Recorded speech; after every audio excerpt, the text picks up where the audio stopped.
അങ്ങനെ മറ്റേണിറ്റി ലീവും കഴിഞ്ഞ് ആനുവൽ ലീവും കഴിഞ്ഞ് വന്നിട്ടാണ് ഞാൻ ആദ്യമായിട്ട് ഒരു പേഷ്യൻറ്റിനെ എടുക്കുന്നത്. ഇതെല്ലാം മാതാവിൻ്റെ വലിയൊരു കരുണയാണ്. അത് കഴിഞ്ഞ് എൻ്റെ ഡെലിവറിയുടെ സമയത്ത് ഹോസ്പിറ്റലിൽ അഡ്മിറ്റാക്കി. എനിക്ക് ആകെ വന്നത് 5 കൺട്രാക്ഷനാണ്.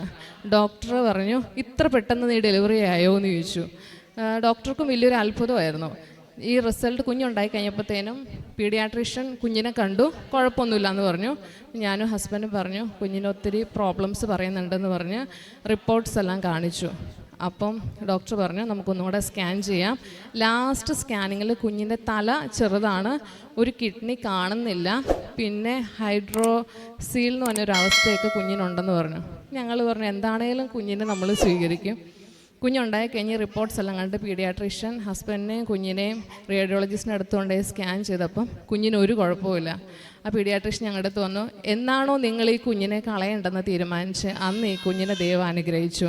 ഇപ്പോൾ ഈ കുഞ്ഞാണ് നിങ്ങളുടെ മുന്നിൽ സാക്ഷ്യം പറയാനായിട്ട് ഞാൻ കൊണ്ടുവന്നിരിക്കുന്നത്. മാതാവിൻ്റെ വലിയൊരു അനുഗ്രഹമാണ്.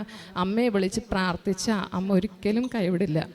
അതുപോലെ തന്നെ എൻ്റെ ഹസ്ബൻഡിന് ഒരാഴ്ചയായിട്ട് വയറുവേദന. ഞാനിവിടെ ഉടമ്പടി എടുത്തപ്പോൾ എൻ്റെ കുടുംബത്തിലെ എല്ലാവരുടെ ആരോഗ്യത്തിന് വേണ്ടിയിട്ട് ഉടമ്പടി എടുത്തേ. ഒരാഴ്ചയായിട്ട് ഹസ്ബൻഡിന് വയറുവേദന. എന്താണെന്ന് കാരണം കണ്ടുപിടിക്കാൻ ആർക്കും പറ്റുന്നില്ല. ഞാനിതുപോലെ വീട്ടിലെല്ലാം വിളിച്ചു പറഞ്ഞു.